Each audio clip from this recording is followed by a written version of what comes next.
Bom dia a todos, como é que estão? Todos bem?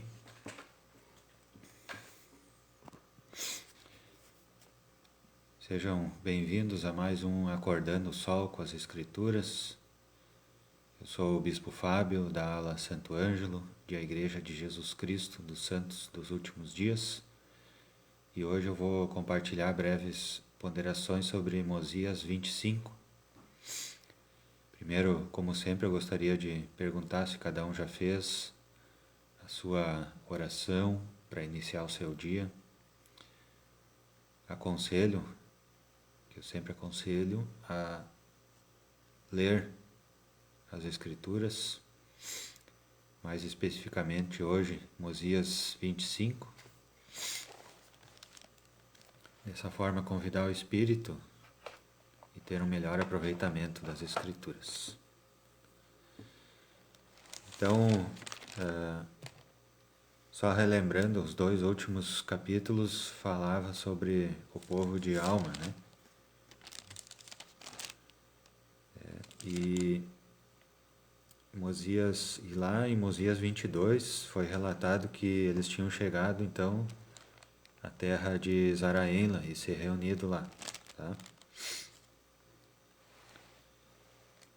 E lá na terra de Zaraenla era o reinado do rei Mosias, daí, tá? Eles estavam reunidos na terra de Zaraenla, então o povo de Lime, o povo de Alma e o povo que estava na terra de Zaraenla já, então estavam todos reunidos, tá? E o rei Mosias, então, ele convocou todo mundo para se reunir e ouvir o que ele tinha para dizer.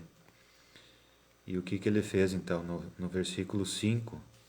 E aconteceu que Mosias leu e fez com que fossem lidos os registros de Zênife a seu povo.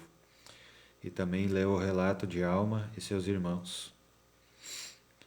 Tá? Então ele leu as escrituras, né, que falavam sobre libertação de cativeiro, né, que as pessoas caíam em iniquidade e daí eram afligidas, né, aflitas.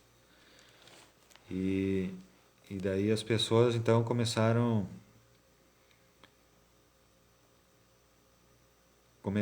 a, quando viram que eles tinham sido libertados do cativeiro, no versículo 8, quando viram os que haviam sido libertados do cativeiro, encheram-se de grande alegria, tá? E depois, né, encheram-se de tristeza por causa de seus irmãos que haviam sido mortos pelos lamanitas, né? Eles ficaram tristes e preocupados, questão das guerras, né? E no 10, e também quando pensaram na solícita bondade de Deus e no seu poder para libertar a alma e seus irmãos das mãos dos lamanitas e do cativeiro, elevaram as vozes e renderam graças a Deus. E daí eles pensaram nos lamanitas, que eram seus irmãos, né, que tinham se afastado, e encheram-se de dor e angústia. E daí entre eles estavam alguns filhos de Amulão. Amulão era chefe daqueles sacerdotes iníquos, né? Tá? Aí no versículo 12 diz o seguinte: aconteceu que aqueles que eram filhos de Amulão e seus irmãos, que haviam tomado as filhas dos lamanitas para esposas, ficaram desgostosos com o procedimento de seus pais e não quiseram mais levar o nome deles. Consequentemente, adotaram o nome de Nefe, para que pudessem ser chamados filhos de Nefe e contados com os que eram chamados nefitas. Tá? Então, aqueles filhos de Amulão, que eram considerados, eram chamados de amulonitas, né? Então, eles decidiram se arrepender, né? E decidiram não seguir os caminhos dos pais, né? Do pai, que era um caminho iníquo, né? Eles tinham raptado lá as filhas dos lamanitas e tal, as mães também eram filhas de lamanitas e tal, mas eles decidiram se converter a Cristo, né? Se converter a Deus e não seguir o que os pais faziam, tá?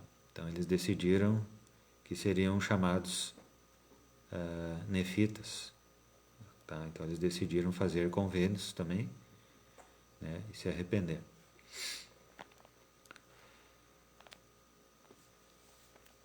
E aconteceu então no 17, e o rei Lime desejou ser batizado e também todo o seu povo desejou ser batizado.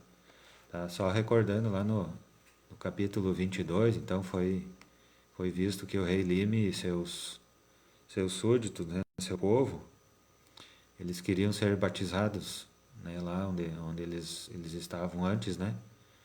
Mas não tinha autoridade, né? Amon não se considerava uma pessoa com autoridade, né, para batizar. Então eles tiveram que esperar um pouco, né? E depois esse povo do rei Lime é aquele povo que embebedou lá os guardas e conseguiu fugir, tá? Só recordando um pouquinho, tá? E eles já tinham o desejo de ser batizados antes disso, né? Mas eles não tinham ninguém com autoridade ali. Então eles foram, agora eles estavam lá na terra de Zaraenla, e agora tinha, então, o rei Mosias, que tinha autoridade, tá? Mas como era muita gente, né, o que o rei Mosias fez, então? No 19, o rei Mosias permitiu que Alma organizasse igrejas por toda a terra de Zaraenla e deu-lhe poder para ordenar sacerdotes e mestres em cada igreja, tá? Cada igreja quer dizer cada unidade, né? Que todas eram a mesma igreja, chamada Igreja de Deus. Tá? Então todas eram organizadas para pregar a mesma coisa. Arrependimento e fé em Deus, né? Era isso que eles pregavam. Tá? No 23 e 24 diz o seguinte: existiam então 7 igrejas na terra de Zaraíla. E aconteceu que todos aqueles que desejavam tomar sobre si o nome de Cristo, ou seja, de Deus, uniam-se às igrejas de Deus, e eram chamados povo de Deus, e o Senhor derramou seu Espírito sobre eles, e foram abençoados e prosperaram na terra. Tá? Então, ali havia sido organizada novamente a igreja de Deus, né, em Zaraenla, com 7 igrejas, né, 7 unidades da mesma igreja. Tá? Então, qual é o principal ensinamento desse capítulo?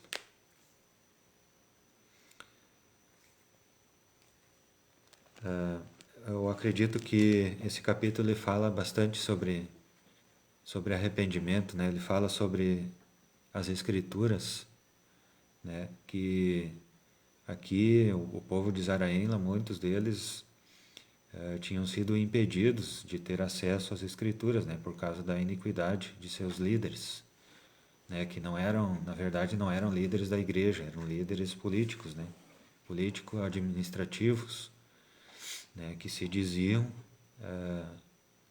líderes religiosos, mas que pregavam só uma parte que lhes convinha das escrituras. Ou seja, né, eles pregavam apostasia, né, doutrina dos homens mescladas com escrituras, né.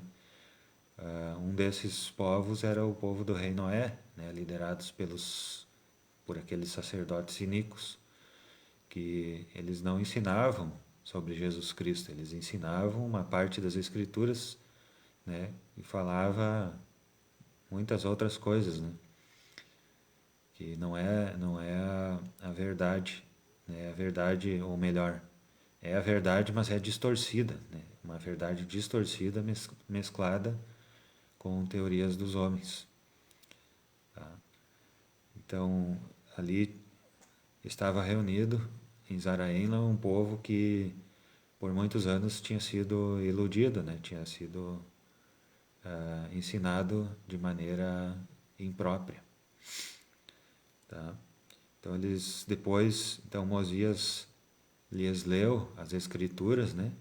Os registros, e daí eles foram ensinados, e daí eles perceberam, né, que eles tinham sido enganados, né, e eles perceberam que eles precisavam voltar o seu coração individualmente, né, e também como congregação deveriam se unir e voltar seu coração a Cristo, né, ou seja, se arrepender daquelas coisas, mesmo que não tinham sido culpa deles, né?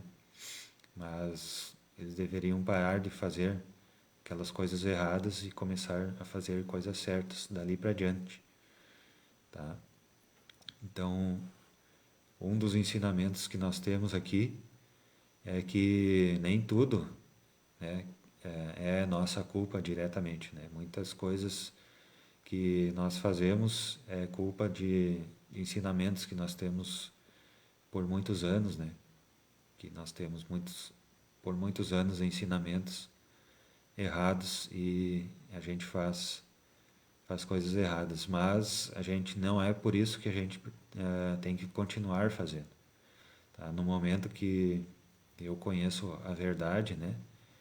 Que eu conheço que Jesus Cristo é o único meio, né, de eu voltar à presença do Pai Celestial, eu devo procurar, né? Eu devo empenhar todos os meus esforços, né, para fazer aquilo que Ele quer.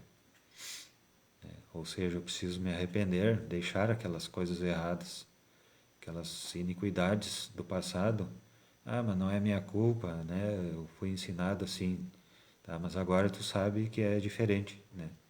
Que aquilo que tu foi ensinado, né, não é a verdade ou é uma parte da verdade. E agora você precisa praticar a verdade plena, a verdade completa. Tá? Inclusive os filhos de Amulon, né, eles não desejavam nem ser chamados como amulonitas, né, por causa dessas tradições iníquas de seus pais. E então eles desejaram ser chamados nefitas dali para diante, né? Tá?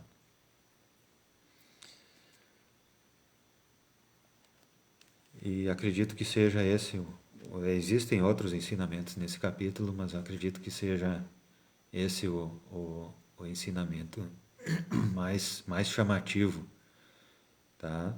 Nesse capítulo. Tem outro também que foi organizada a igreja, né?